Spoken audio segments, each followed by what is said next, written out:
Assalamualaikum warahmatullahi taala wabarakatuh. Terima kasih sidang hadirin masih lagi bersama dengan channel seadanya.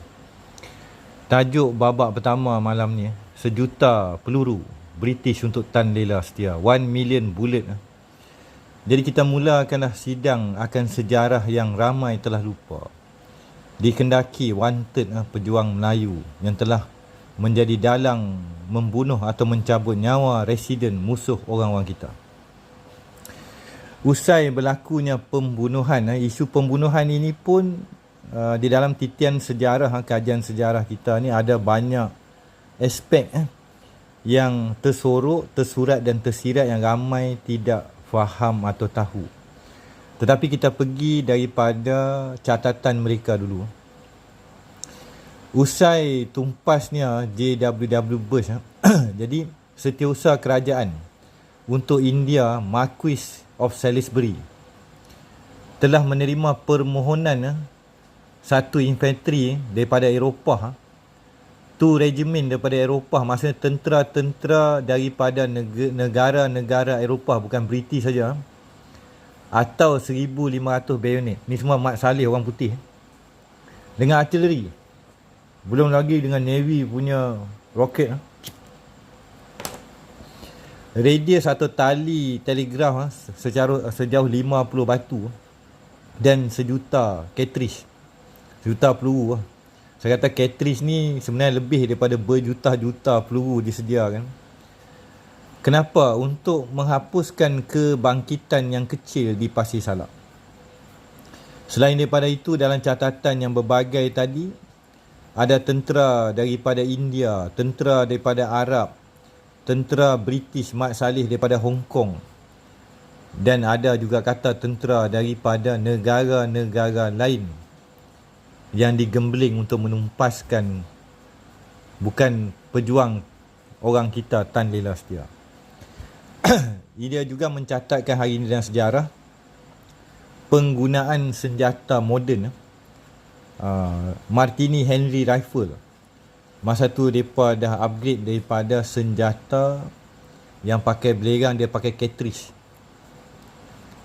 Tentera Nepal, tentera Gurkha, tentera daripada Madras yang buat apa tu, jerangkap sama, arkitek, the whole, ada orang kata separuh atau 2/3 armada tentera British seluruh muka bumi menghabiskan, mengganyang Pasir Salak.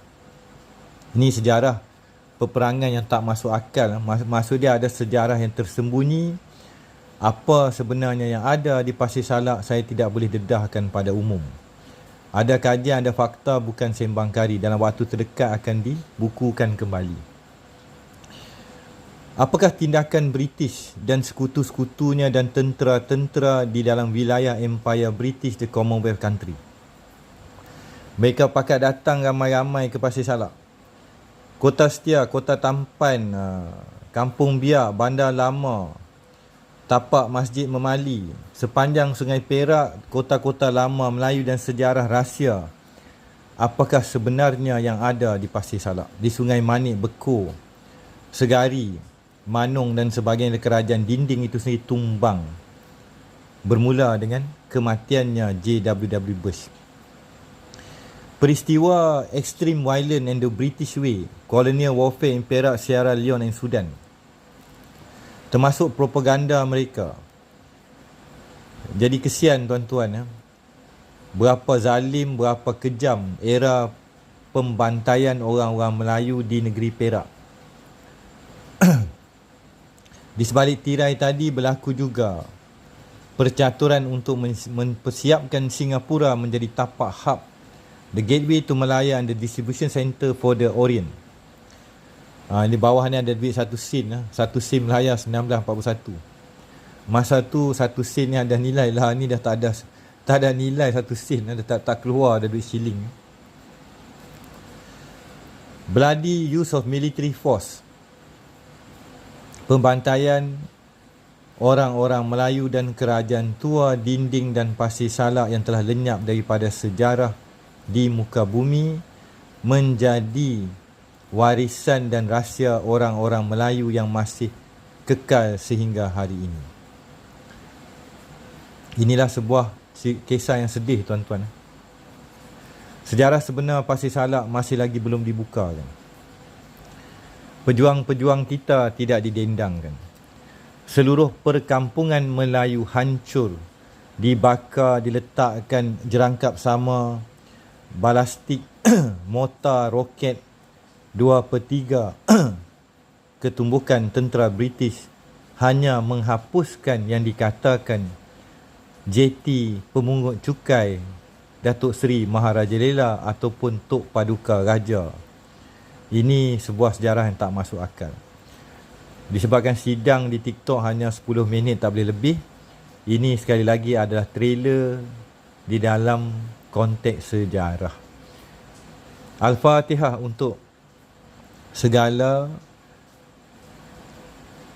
untuk kesemua pejuang-pejuang Melayu yang telah syahid di dalam mempertahankan tanah air Bonda Pertiwi.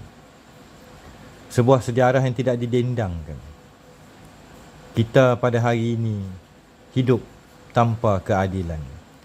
Keadilan bagi warga Pasir Salak yang berangkai dengan batu berangkai membawa kepada sejarah purba di Gunung Saalu. Ini adalah sebuah sejarah yang amat tragis. Berapa ramai orang-orang kita yang telah maut. Sejak merdeka sehingga malam ini, belum ada keadilan bagi bumi Pasir Salak. Siapakah yang akan bangkit menuntut kehancuran, perampasan khazanah dan harta karun anak-anak bangsa dan tanah air Bonda Pertiwi daripada tangan mereka yang khianat, komplot dan telah meruntuhkan, meranapkan sebuah sejarah yang amat langka. Sekali lagi Al-Fatihah dan Suratul Al-Ikhlas kepada seluruh warga Melayu yang telah berkorban sehingga ketitisan darah yang terakhir. Ini adalah kisah sejarah tanah air Bonda Pertiwi.